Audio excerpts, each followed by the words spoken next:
peaceful slumbers. Tonight we shall be reading The Butterfly by Hans Christian Andersen. Find yourself a cozy space. Close your eyes, settle down, and listen. There was once a butterfly who wished for a bride, and, as may be supposed, he wanted to choose a very pretty one from among the flowers. He glanced with a very critical eye at all the flower beds, and found that the flowers were seated quietly and demurely on their stalks, just as maidens should sit. But there was a greater number of them, and it appeared as if making his choice would become very wearisome.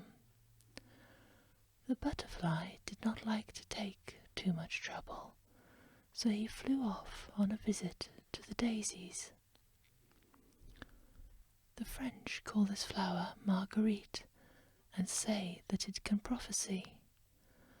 Lovers pluck off the leaves, and as they pluck each leaf, they ask a question about their sweethearts thus: does he or she love me? Dearly, distractedly, very much, a little, not at all, and so on. Each one speaks these words in his own language. The butterfly came also to Marguerite to inquire, but he did not pluck off her leaves. He pressed a kiss on each of them, for he thought there were always more to be done by kindness. "Dear Marguerite Daisy," he said to her, "you are the wisest woman of them all. Pray tell me which of the flowers I shall choose for my wife, which will be my bride. When I know, I will fly directly to her and propose." But Marguerite did not answer him. She was offended that he should call her a woman when she was only a girl. There is a great difference. He asked her a second time, and then a third, but she remained dumb, answering him not at all. Then he would wait no longer, but flew away to commence his wooing at once. It was in the early spring, when the crocus and the snowdrop were in full bloom. "They are very pretty," thought the butterfly, "charming little lasses, but they are rather stiff and formal." Then, as young lads often do, he looked out for the older girls. He next flew to the anemones, but these were rather sour to his taste. The violet was a little too sentimental, the lime blossoms were too small, and besides, there was such a large family of them. The apple blossoms, though they look like roses, bloomed today, but they might fall off tomorrow with the first wind that blew, and he thought a marriage with one of them might last too short a time.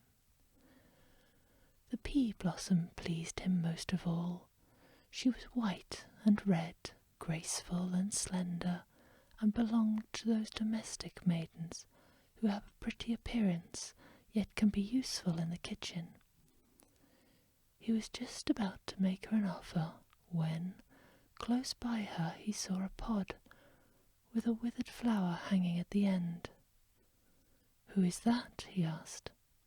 "That is my sister," replied the pea blossom. "Oh, indeed, and you will be like her some day," said he, and at once he flew away, and he felt quite shocked. The honeysuckle hung forth from the hedge in full bloom, but there were so many girls like her, with long faces and sallow complexions. No, he did not like her, but which one did he like? Spring went by, and summer drew towards its close. Autumn came, but he had not decided. The flowers now appeared in their most gorgeous robes, but all in vain. They had not the fresh, fragrant air of youth. The heart asks for fragrance, even when it is no longer young, and there is very little of that to be found in dahlias or in the dry chrysanthemums. Therefore the butterfly turned to the mint on the ground.